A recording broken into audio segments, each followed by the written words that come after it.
The grand chamber of the Galactic Council stretched for nearly a mile in every direction. Thousands of seats rose in circular tiers, filled with representatives from 47 alien species. Light from distant stars filtered through the crystalline dome above, casting strange shadows across the assembly. The air hummed with translation fields, converting countless languages into something each species could understand. Ambassador. Linda Harper stood alone at the center of this vast space. She was a tall woman in her 50s, with sharp eyes and silver streaking through her dark hair. Behind her, a small delegation of human diplomats waited in silence. They looked tiny against the massive scale of the chamber, which had been designed long ago to make newcomers feel exactly that way. Linda had served humanity for 30 years in various diplomatic roles. She had negotiated trade agreements, resolved border disputes, helped guide her species through its first century of interstellar expansion. But nothing had prepared her for this moment. High Chancellor Zorvath descended from his elevated platform, his 6 arms folded in a gesture of authority. The Kelrani were an ancient species, their civilizations stretching back over 12,000 years. They had blue-green scales that shimmered when light touched them, and their eyes were solid black, revealing nothing of what lay behind them. Zorvath was over 300 years old, and he had ruled the council for the last century with absolute certainty that his species was meant to lead. The human delegation will hear the council's decision, Zorvath announced. His voice echoed through the chamber, deep and resonant. Linda stepped forward.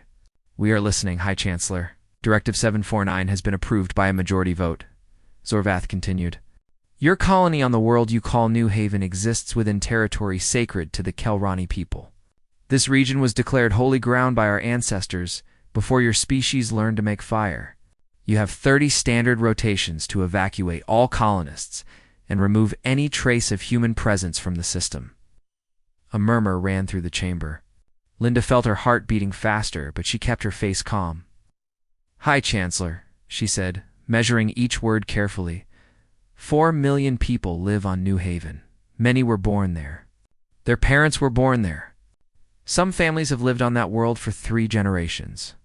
You are asking us to uproot an entire civilization." "We are not asking," Zorvath replied. "We are telling. May I ask what will happen if we refuse?" Zorvath's lipless mouth curved into something that might have been a smile on a human face. On him, it looked predatory. "Then you will discover why no species has defied the Council in 8,000 years. The Kelrani fleet stands ready to enforce this directive by whatever means necessary." Linda turned to look at her delegation. Daniel Cruz, her young aide, gave her a small nod of support. She turned back to face the Council. "I will convey your demands to my government," she said. "But I must warn you, High Chancellor. Humanity does not abandon its people. We never have, and we never will." "Then your people will suffer the consequences of their stubbornness," Zorvath said dismissively. "This session is concluded." 12,000 light-years away, President Marcus Cole sat in his office watching the transmission. The walls around him displayed real-time data from across human space, but his attention was fixed entirely on the recording of Linda's confrontation with the Council. Secretary of Defense Patricia Webb stood at his right side. She was a former military officer, battle-tested and pragmatic. Her expression was hard as she watched Zorvath deliver his ultimatum. "They planned this," she said when the recording ended.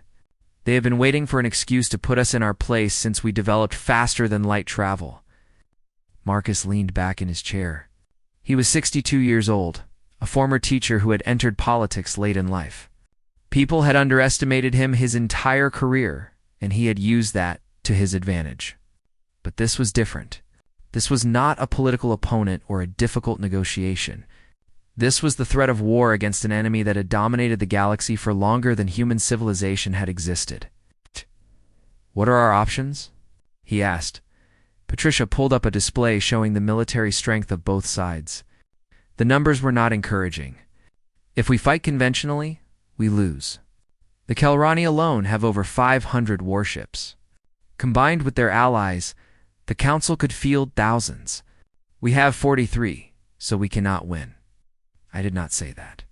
Patricia changed the display to show a different set of files, marked with the highest security classification. For the past 40 years, we have been preparing for this possibility. Project Prometheus. Hidden research facilities across human space, working on technologies the Council has forbidden us from developing. Marcus studied the files. Weapons? Weapons, shields, engine designs. Things that would make our ships 10 times more effective than anything the Council has. Patricia paused. The projects are not finished. We need more time. How much time? 6 months? Maybe a year.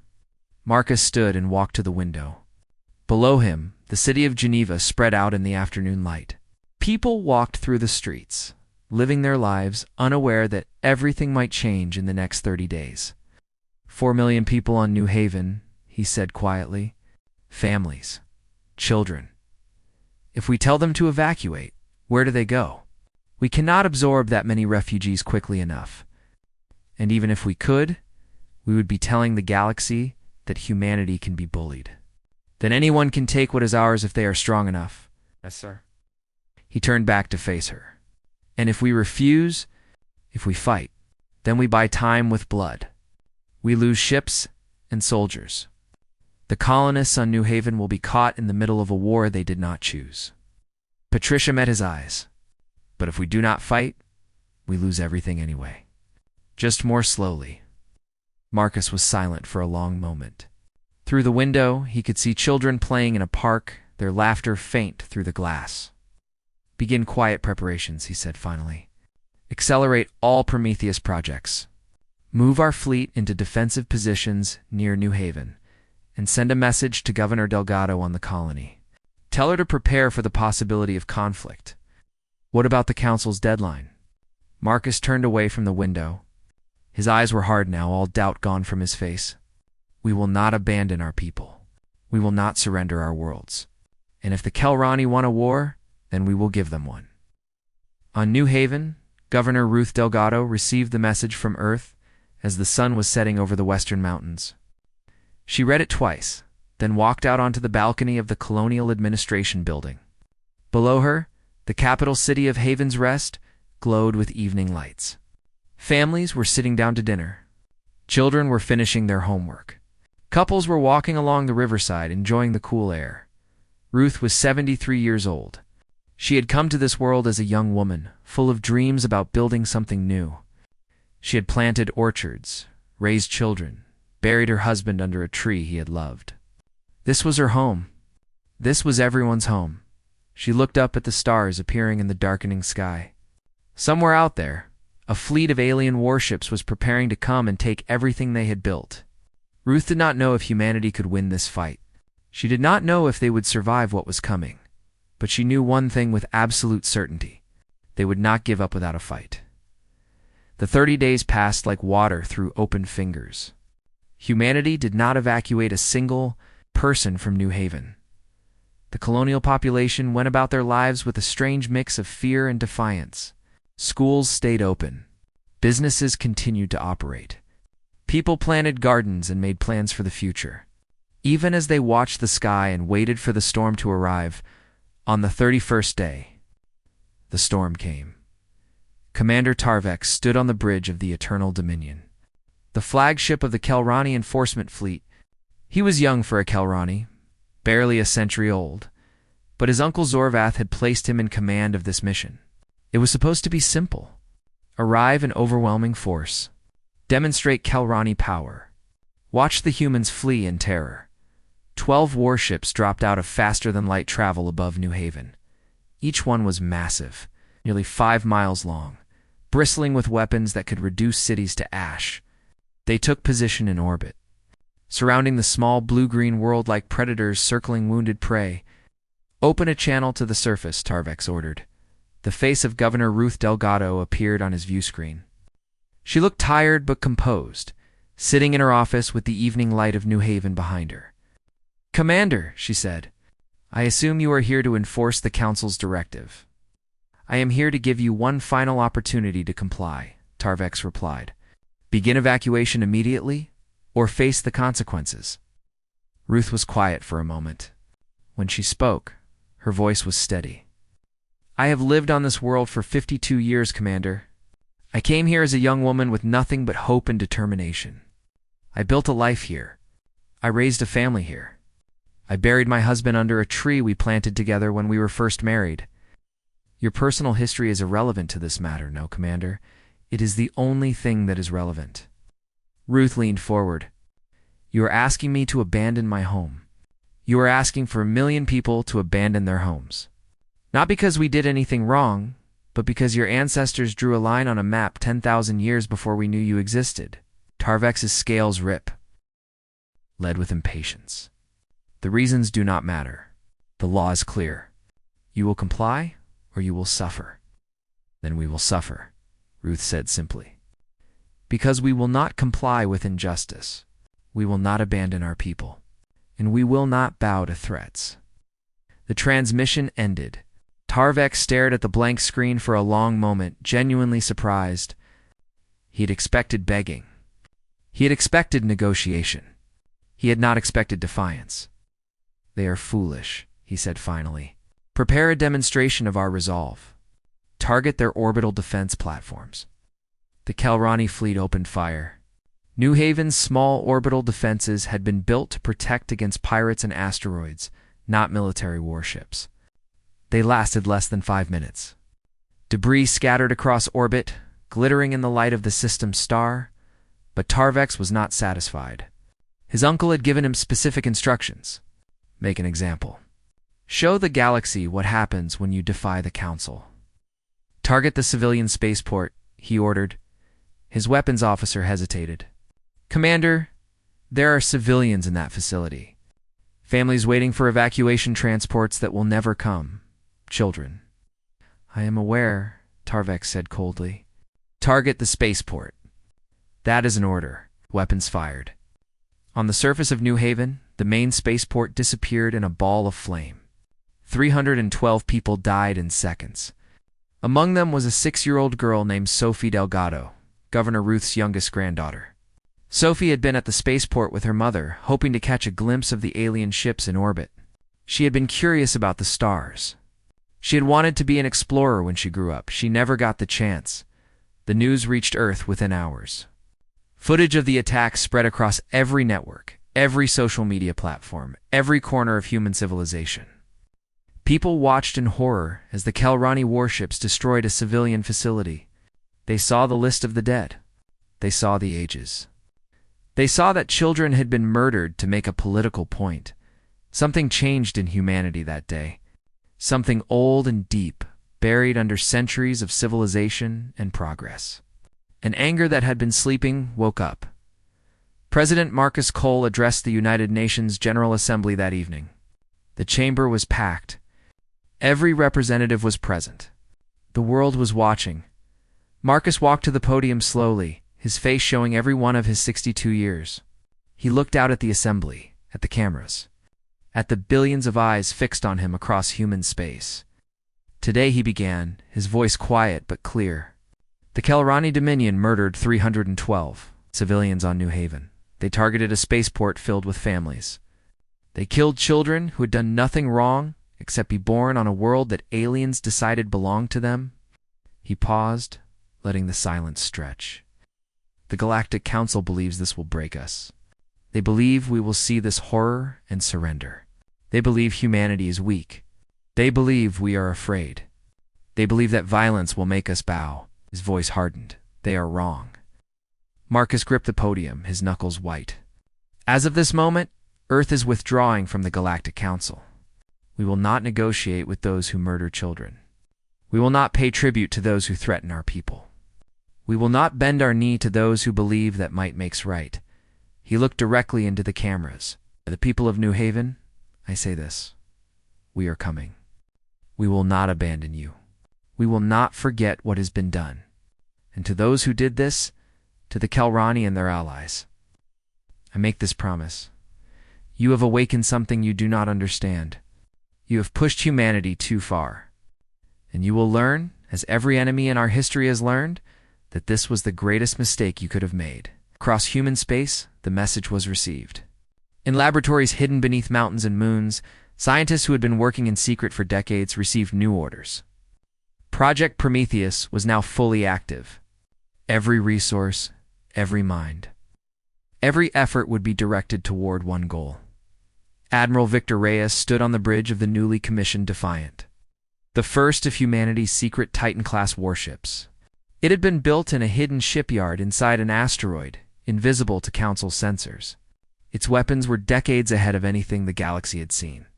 Its shields could withstand firepower that would destroy conventional vessels.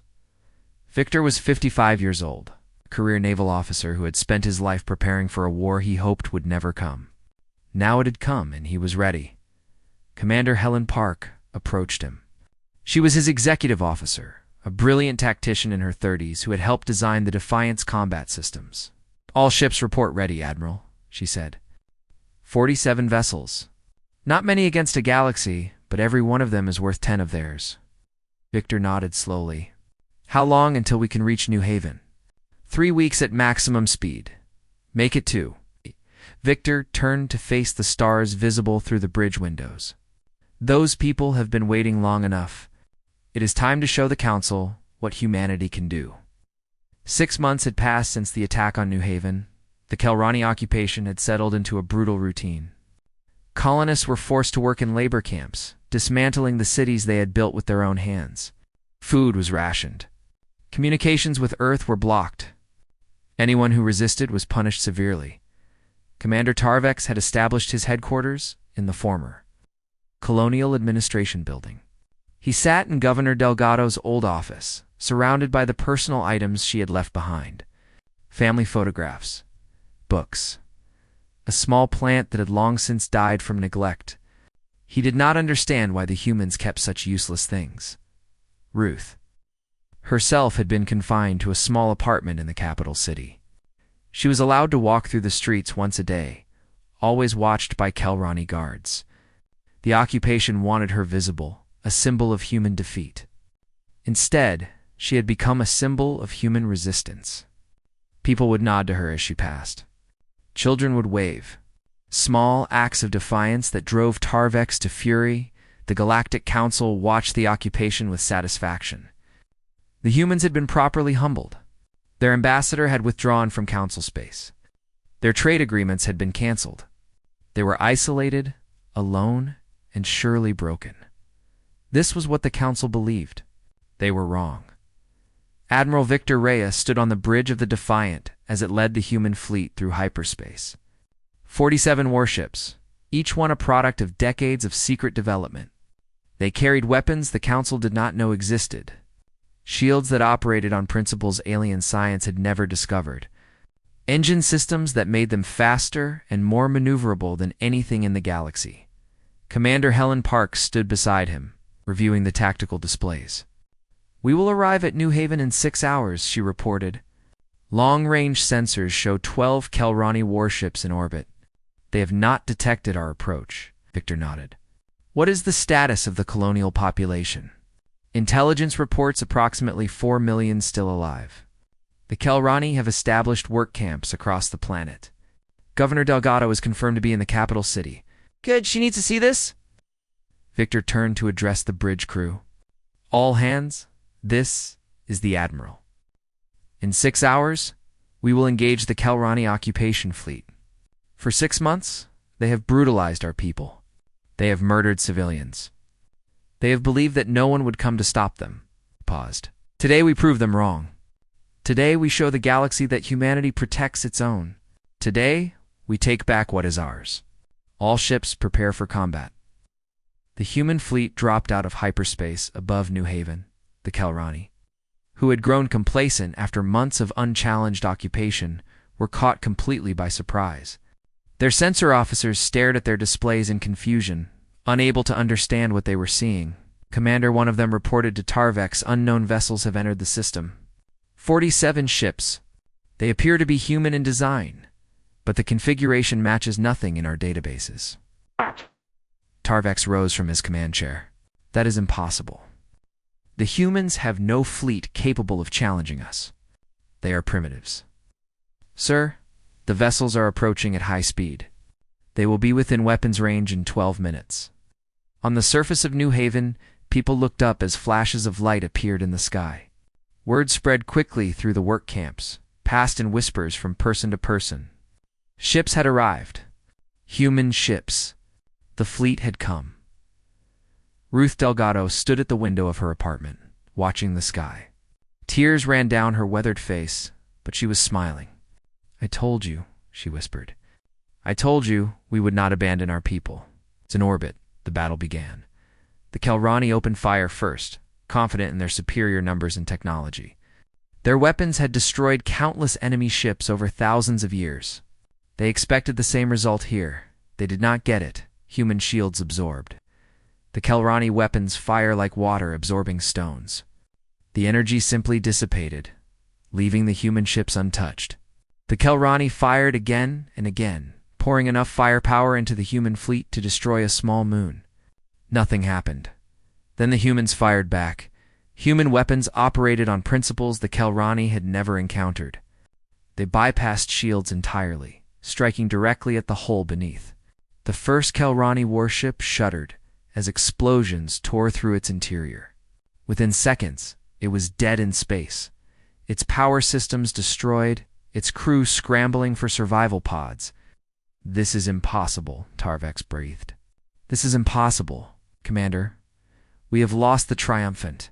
The glorious is reporting critical damage. The righteous fury is not responding."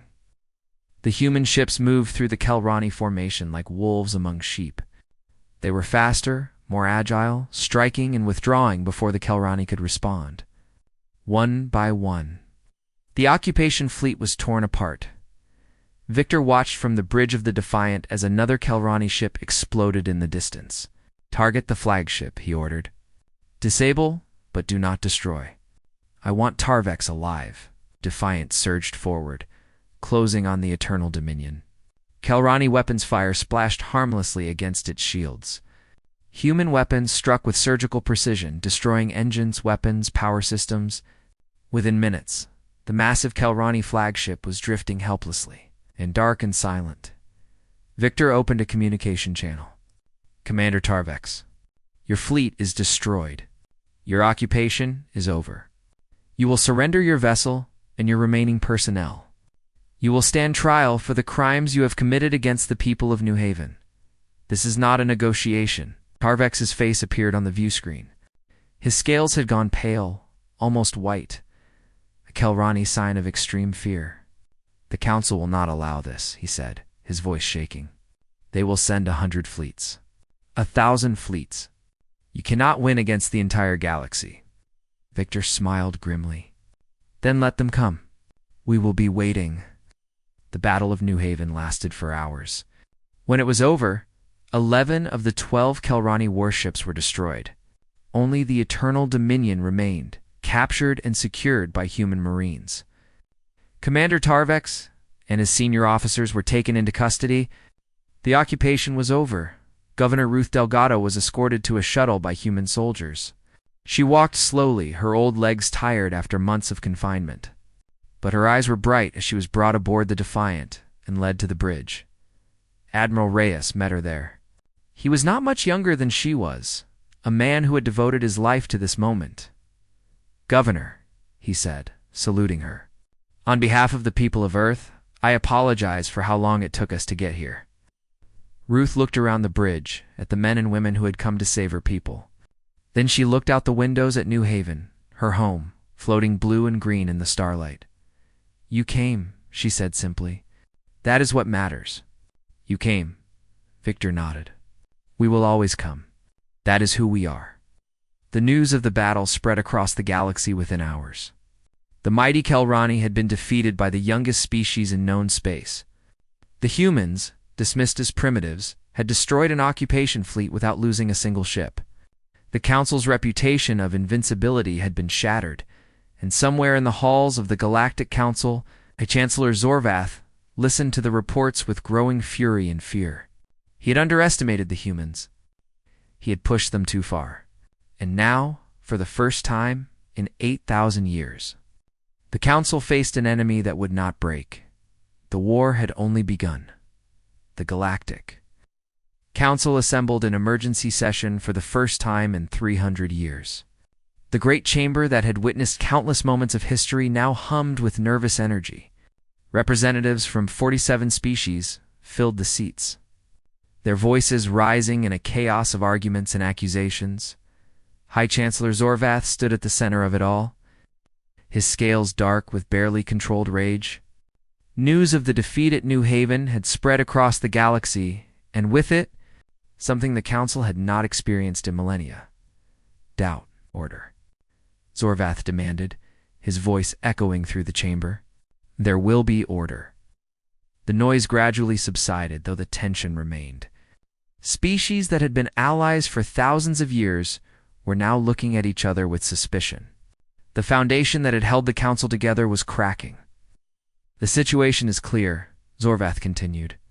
The humans have committed an act of war against the Kelrani Dominion. By extension, they have committed an act of war against the Council itself. We must respond with overwhelming force. I propose we assemble a combined fleet from all member species and crush this rebellion before it spreads. Ambassador Yerxel of the Theron Collective rose to speak. The Theron were crystalline beings, their bodies catching and reflecting light in patterns that changed with their emotions. Yerxel was old even by their long-lived standards, and she had seen more than most, with respect. High Chancellor, she said, her voice like wind chimes in a breeze, perhaps we should consider how we arrived at this situation. The humans attacked our fleet. After we attacked their civilians. Rixel's crystalline form flickered, with colors that suggested disapproval. The humans did not start this conflict. We did. We demanded they abandon their home. When they refused, we murdered their children. Is it truly surprising they fought back? Murmurs ran through the chamber. Several species nodded in agreement. Others looked uncomfortable. Zorvath's scales rippled. The Theron would do well to remember their place. The directive was legal under Council law. The humans were obligated to comply. Law they had no voice in creating, Yerxel replied. A law passed centuries before they joined the Council. We speak of justice. But what justice is there in telling a people they must abandon their homes because of a line drawn on a map before their species existed? This is not a debate about philosophy, Zorvath snapped. This is about survival.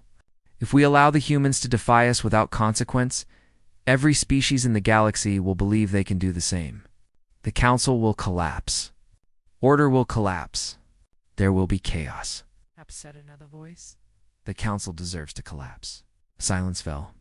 The speaker was Ambassador Kren of the Vorathi, a species of tall, thin beings with gray skin and large dark eyes. The Vorathi had been members of the Council for 6,000 years, always quiet, always compliant.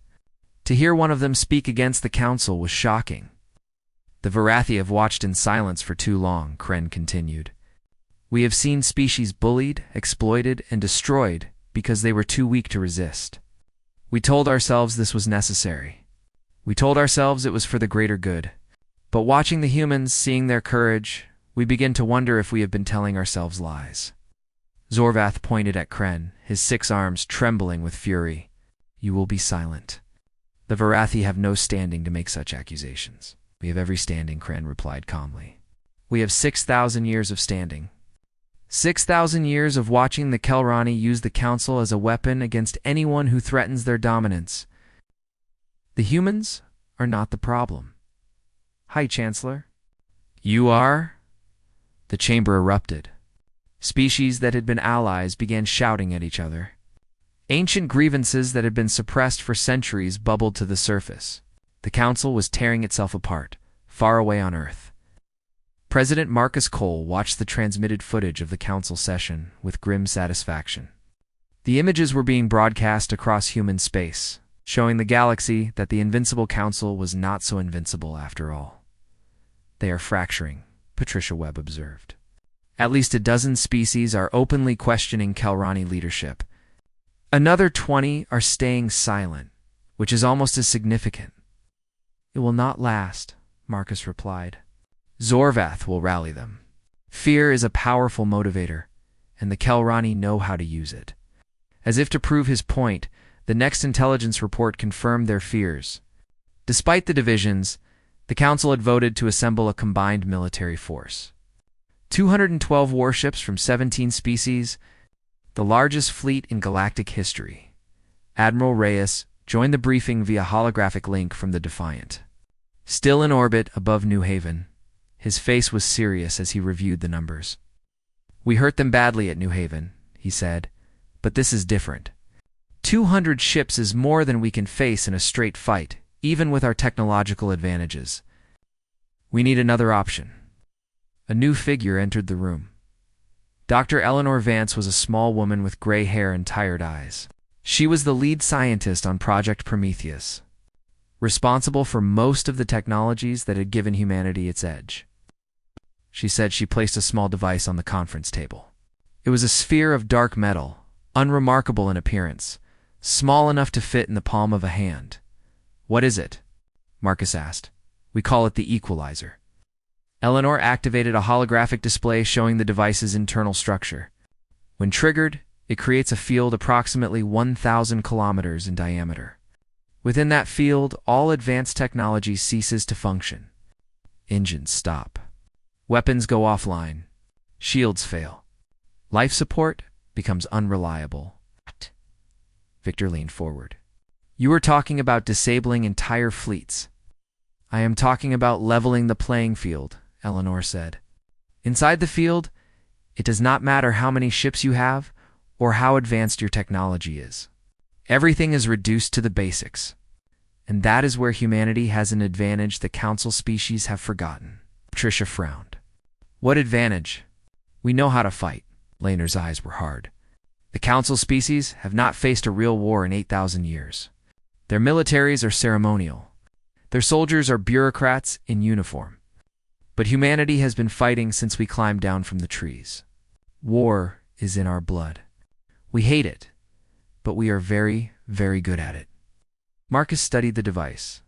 "If we use this, our own ships go offline too." "Yes, which is why we have been training crews for zero-gravity combat with primitive weapons. Boarding actions. Hand-to-hand fighting." Eleanor paused. "It will be brutal. It will be ugly.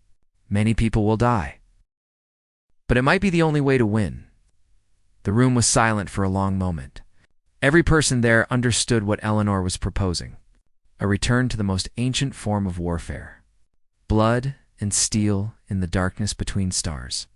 Finally, Marcus nodded. "How many of these devices do we have?" 12. "Then prepare them for deployment." He looked around the table at his advisors, his generals, his scientists. "The Council thinks they can crush us with numbers. They think we are soft, civilized, unwilling to do what is necessary. They are about to learn how wrong they are. Across human space, the preparations began. Soldiers trained in environments without gravity, learning to fight with blades and kinetic weapons when their technology failed. Ships were modified to function, barely, even when the equalizer was active.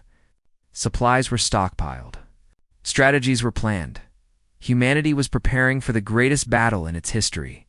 A battle that would decide whether they survived or were wiped from the stars. A battle that would prove once and for all what humanity was capable of when pushed too far. On the Defiant, Admiral Reyes stood alone on the observation deck, looking out at the stars. Somewhere out there, a fleet of 200 ships was gathering. Soon they would come for humanity. Soon, the war would begin in earnest. Victor thought about everything that had led to this moment. The arrogance of the Council, the murder of innocents, the refusal to bow. He thought about the people of New Haven who had endured months of occupation rather than surrender their home. He thought about the soldiers who would die in the battles to come. "We did not choose this war," he said quietly to the empty room, "but we will finish it." The Council Armada arrived at the edge of human space on a cold morning in February. 212 warships from 17 species, stretching across thousands of kilometers of empty space. It was the largest military force assembled in galactic history. Designed to crush the human rebellion once and for all. High Chancellor Zorvath himself had come to witness the victory. He stood on the bridge of the Supreme Authority, the largest vessel in the fleet. watching as the human star systems appeared on his sensors. This would be the end of human defiance. This would be the moment when the galaxy learned that no one could challenge the Council. "All ships report ready," his tactical officer announced. "The human fleet has been detected. 47 vessels, positioned near the third planet of this system." Zorvath allowed himself a thin smile. 47 against 200. The humans are either brave or foolish. "Perhaps both," suggested his aide. "It does not matter. Begin the advance. Let us finish this."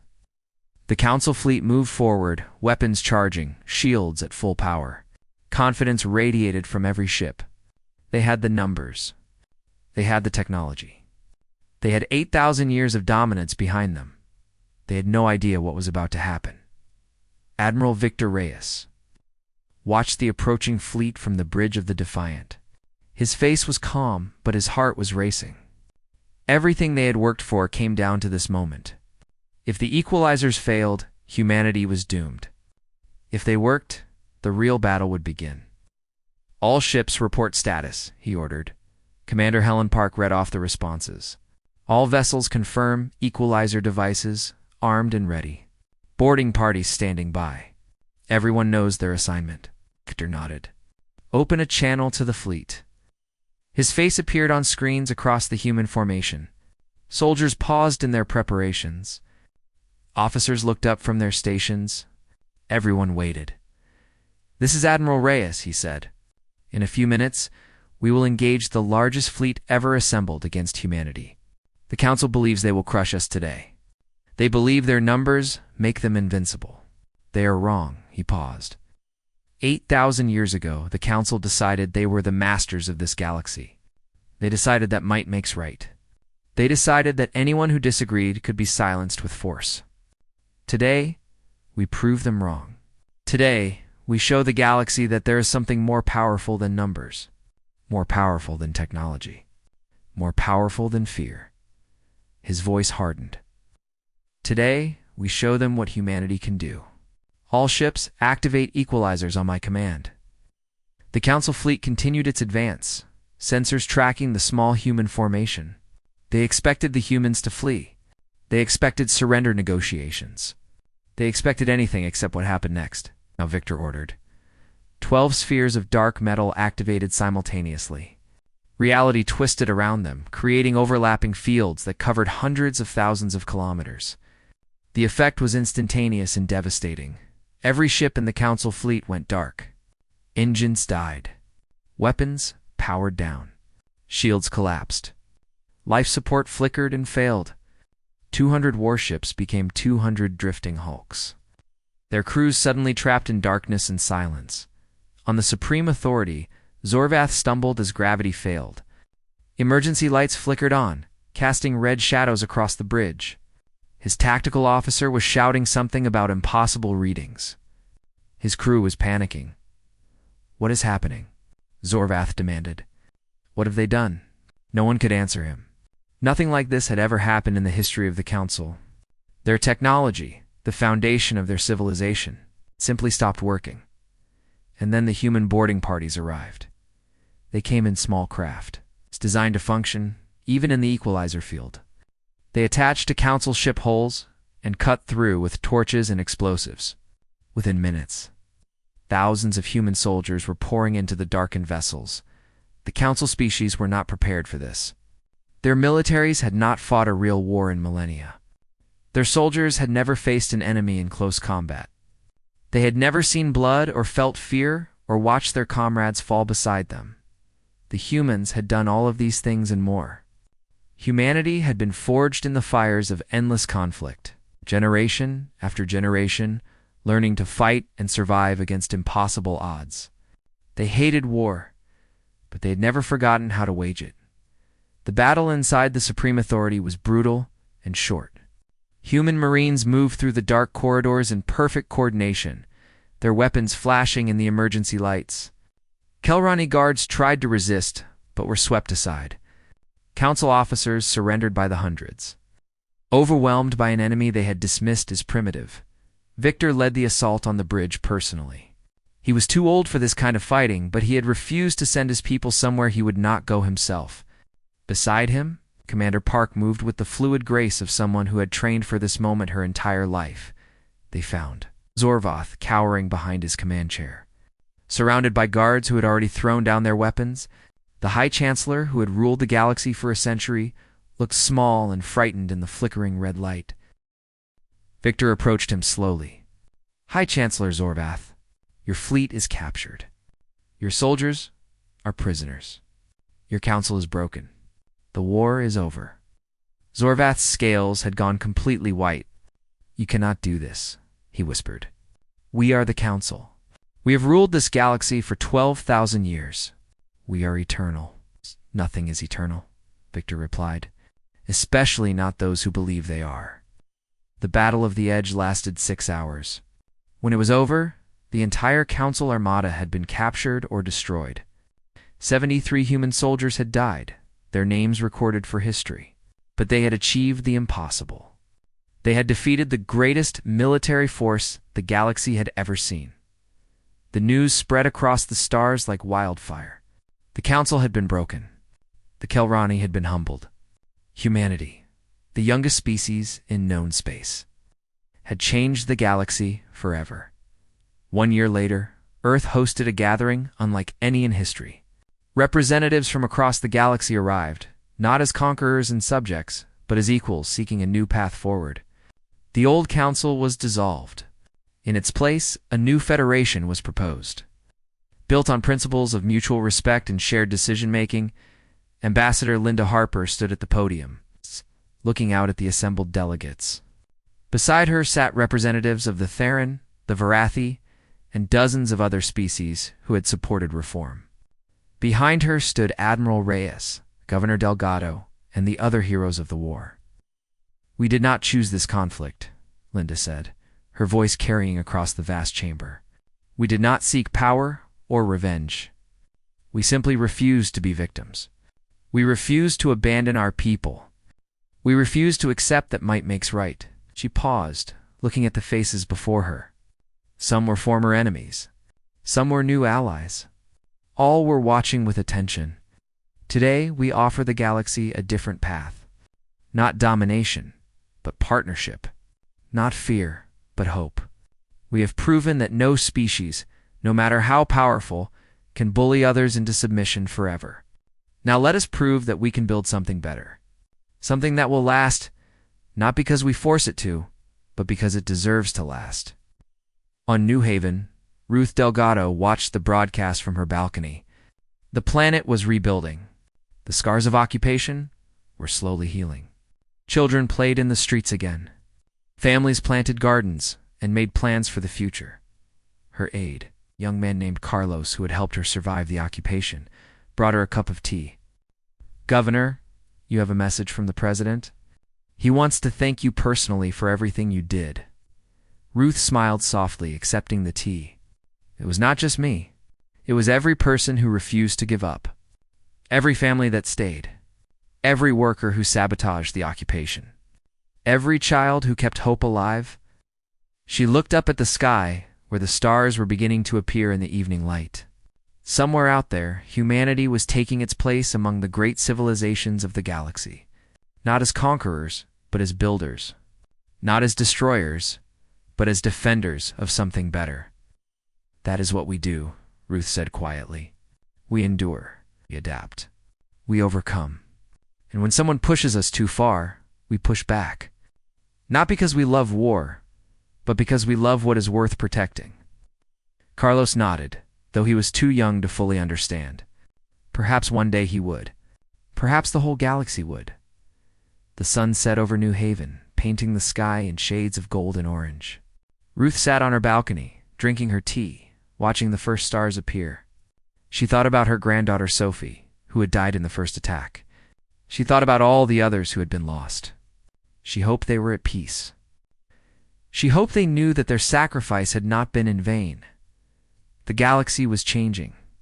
Humanity had changed it. And somewhere, in the vast silence between the stars, a new era was beginning. An era built not on fear, but on courage. Not on domination, but on dignity. Not on what had been, but on what could be. Ruth raised her cup to the stars. To the future, she whispered. May it be worth all the pain it took to reach it. The stars seemed to shine just a little brighter in response.